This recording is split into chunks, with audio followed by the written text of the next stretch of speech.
Hi there, welcome. My name is Wendy with loveandstampin.com. I'm thrilled that you're here with me today. I have a super cute little box to make with you. I haven't made a 3D project in a hot minute, so I felt like it was time to break out the paper trimmer, the scoring stuff, the tear and tape, and make a really cute box. And I did just that. So I can't wait for you to make it with me. And I hope that you make a bunch of them for Valentine's or a birthday party or whatever you have coming up. This is a quick and easy box. You could bust out several of them really fast and easy. So we're also combining this with Color Splash 28. So if you're not familiar with what my Color Splash videos are, basically I use a set color inspiration board and those are the colors I use. And then I make multiple projects or show you an idea using those colors. And then you are encouraged to create something fun using those colors as well. I hope you have fun with this project and you make a bunch, and make sure you take pictures and share them with me. Okay, we've got a 5 by 7 1/16 sheet of cardstock here. This is Gorgeous Grape. We're gonna score it at 1 and 4 on the 5-inch side. And then we're gonna turn it and we're gonna score it at 1, 2/16, 4/16, 4 and 1/16 is what I'm trying to say. And 5 and 1/16. So 5 and 1/16. And then we are gonna do some folding on the score lines and trimming away. So this is what's going to make our little sweet little box here. So we folded on all the score lines and here we go.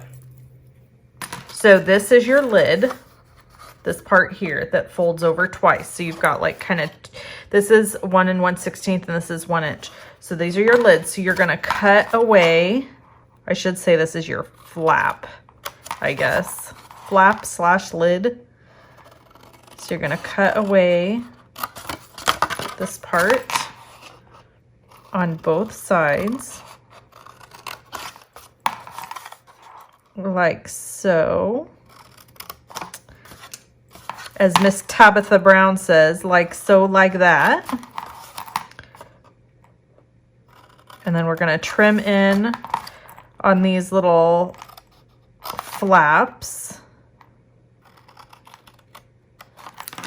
And voila, that's it. So this is what it should look like. Then we need to add adhesive. I think I'm about out of that one. So let me grab my tear and tape here. Okay, so when I'm folding a box together, this is a tip. I like to make sure that my finished seams are facing out towards wherever the box is facing. So for this one, for example, this is the front of the box. I want to make sure these seams show. I don't want this part sticking forward. So my closure needs to go this direction. Does that make sense? Just gives you a cleaner, more finished look to your project. So I'm just gonna take tear and tape and put it on here.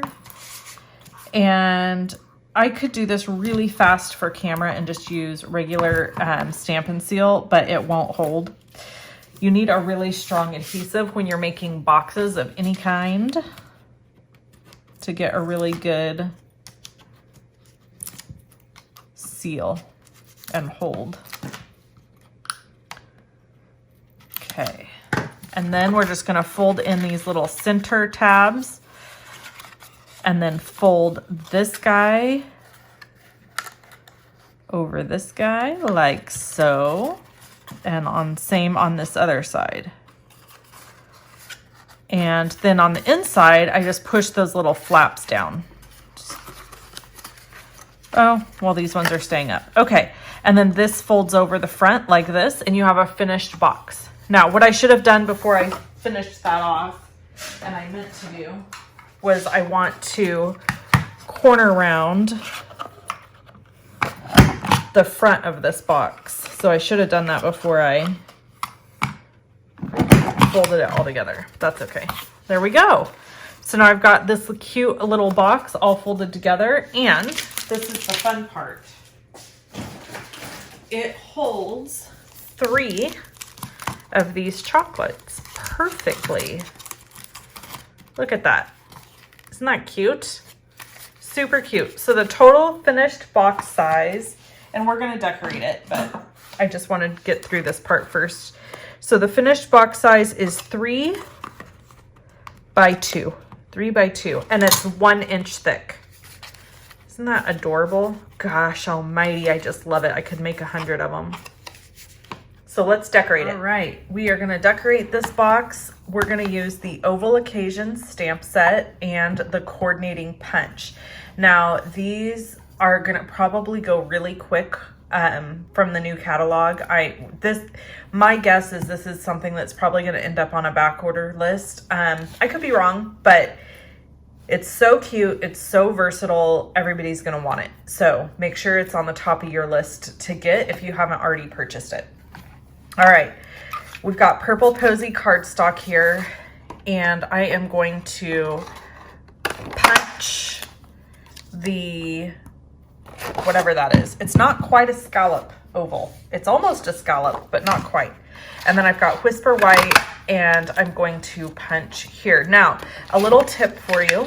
You could actually punch both out of both colors, and then you can swap them. So you would basically have 2 finished punches for a card then. So anyway, just a little tip there. Okay, so I need to stamp, and I'm going to stamp in Highland Heather. So my 3 colors are Highland Heather, Purple Posy. This is also Highland Heather. We'll get to this paper in a minute, and Gorgeous Grape. And then, of course, you can pair that with black and white, which we're going to do, but very little black, you'll see. Okay, this is the Hydrangea Hill Designer Series paper. It is gorgeous. If you haven't seen it yet, I thought I would just show it here really quick.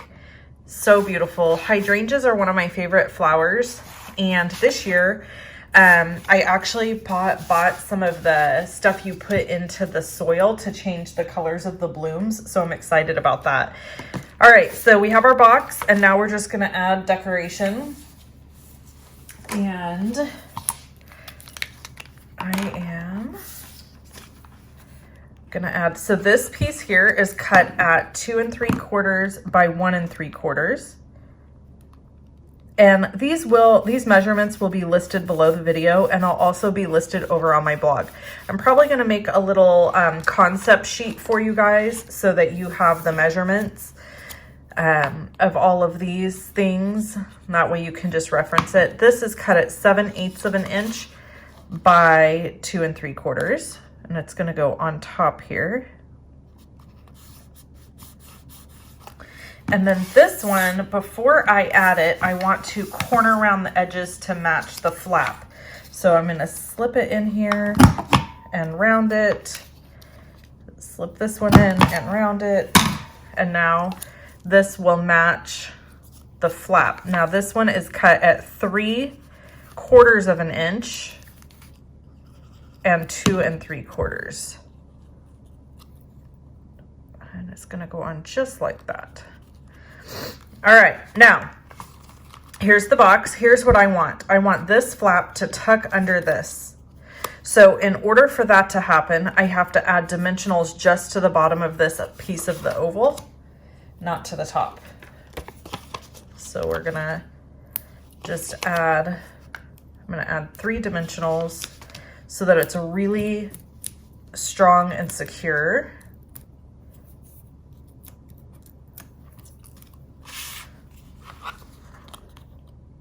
I also want to mention, at the end of this video, I have some fun footage for you of my daughter making macarons for the first time. So now you can see this just will slide right behind there very simply. And she never made them before. She goes to school with somebody who makes them regularly, and he gave her some tips and where to go watch. And so she decided to make some. Okay, we're gonna stamp And I'm gonna go with Time to Celebrate, and here's why.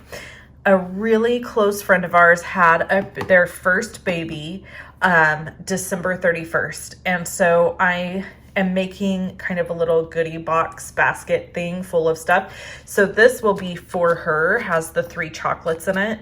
This will be for her. And then I'm gonna be making some other baby stuff to go as well. But so this is for her to have a little treat for herself. I really thought all our friends were done having babies, and they really surprised us and said, we're having a baby. And so we actually didn't think they would have kids. So I was really excited, and it's been super fun to watch her grow and become a mommy. Okay, so I was gonna stamp that in black, I just realized, and then I stamped it in Gorgeous Grape. So to really finish this color splash off, I need to add a little black to this project. So the way I'm gonna do that is to add some of these cute little black resin dots. And I love using my Take Your Pick tool. If you don't have this tool, this is a great tool to have on hand. I'll show you in case you're unfamiliar with it really quick. So I'm just gonna add like one here, one here, and one down here.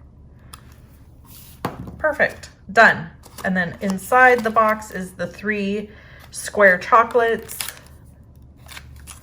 Super fun. They fit perfect, and the box opens and closes super easily. So, what was I just telling you about? I lost my train of thought. I don't remember now. Anyway, so we're going to wrap this one up. Again, if you need any of these products, you can get them in my online store. There's links below the video. There is also a link to the blog post, which will direct you to print a concept sheet for this little project. And I am going to go ahead now and add some fun footage of my daughter making her macarons for the very first time. She did those for New Year's Eve as a treat, and they were received very well. Everybody loved them, and it was super fun. All right. See you guys later. Bye. Okay, Macie, what are you working on? Sifting almond flour and hard sugar. Say it louder. Oh. What are you making? Macarons. For the first time? Yes.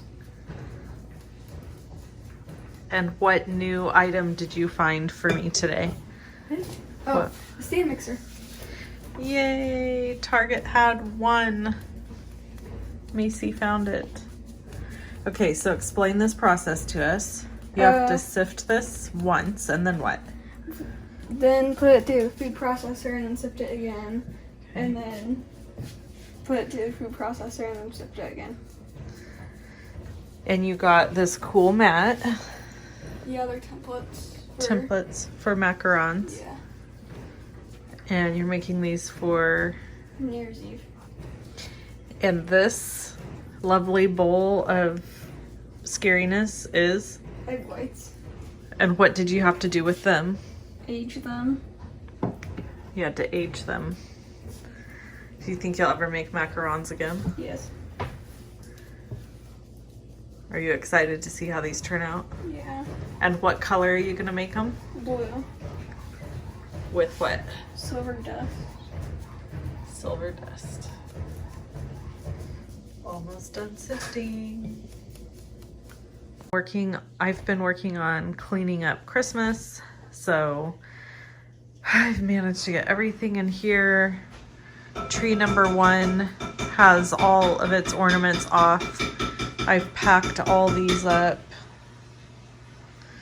and I'm getting the rest of my totes to finish packing all this up, hopefully tonight. And then we're gonna get to be ready for New Year's. We do have one tree that's staying up outside, till after New Year's, and our lights are staying up until after New Year's. Originally, I was gonna leave all my Christmas decor up until after the Serbian Orthodox New Year, but I can't stand it. I want it cleaned up. So there's more. And we're starting this village. So we got this for Christmas. This was a Christmas gift to ourselves. This is Cousin Eddie's trailer.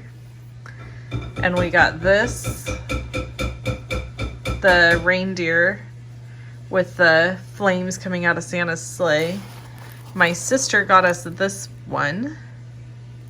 And there's another one she said is coming also, but it didn't get here in time for Christmas.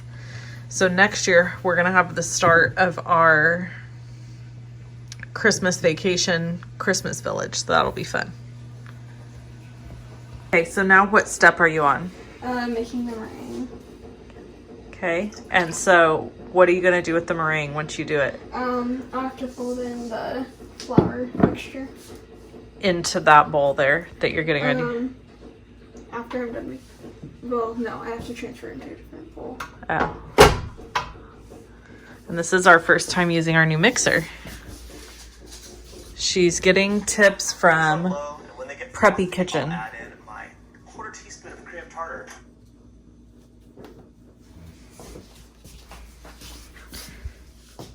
Oh, I hope it works. Oh, you gotta plug it in.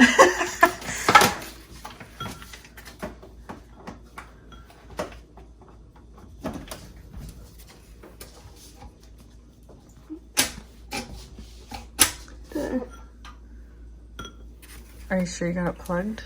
Yeah. Oh no. Oh shoot.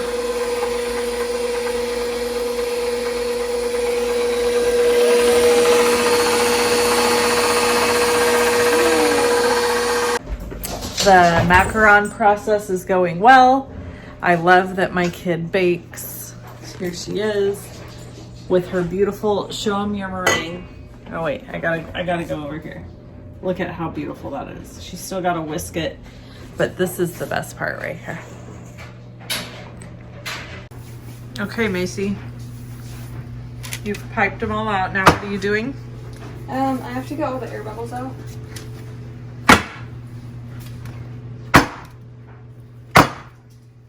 That's noisy. These ones have been sitting longer.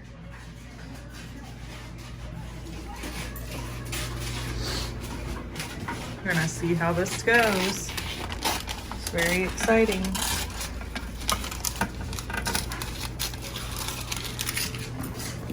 What do you think? Do you think you're going to get a macaron? No.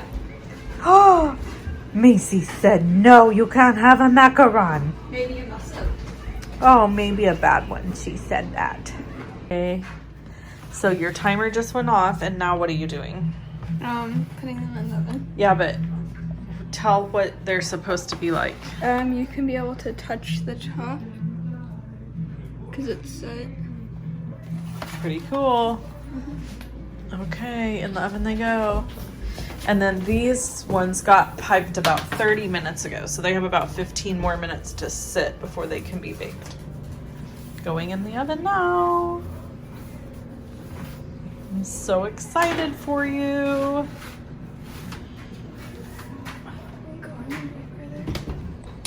Are you excited? Yeah. Hey, Macie, what part are you doing now? Putting them together. Putting them together. So, let's tell the story. These she cooked on a silicone mat, and we think they are a little undercooked. They're a little sticky. Then she cooked these on a dark, what do you call this, tray, cookie sheet with parchment, which is also a way that you can do it. But these ones changed color, which I know they're not supposed to do that. So they're kind of overcooked. And then this was her last batch. We figured out to cook it less, and it definitely is better. The color's darker. So there we have it. Macie's Macarons. Are you gonna open a shop? No. Macie's Macarons. No?